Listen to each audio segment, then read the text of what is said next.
নজর রাখবো পরবর্তী সংবাদে।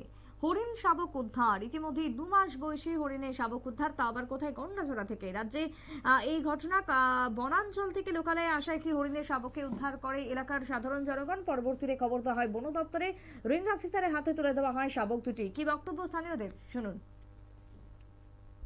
কালকে একটা খবর পাই যে নারায়ণপুর এলাকার কয়েকজন ব্যক্তি, যুবক, তারা কোনো একটা কাজে, পিকনিক বা অন্য কোনো কাজে কোনো একটা জায়গাতে যাওয়ার পরে একটা হরিণের বাচ্চা তারা পাইছে, পাইয়া একদম সযত্নে তারা আনছে।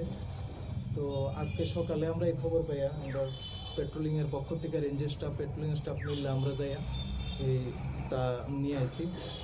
এখন আমরা আমাদের কাছে সেটা। আপনারা শুনলেন বক্তব্য স্থানীয়দের। হরিণ শাবক উদ্ধারকে কেন্দ্র করে মানুষের মধ্যে একদিকে কৌতূহল এবং অন্যদিকে চাঞ্চল্য উভয় ছিল। ছোট্ট বিরতির পর ফিরবো, সঙ্গে থাকুন।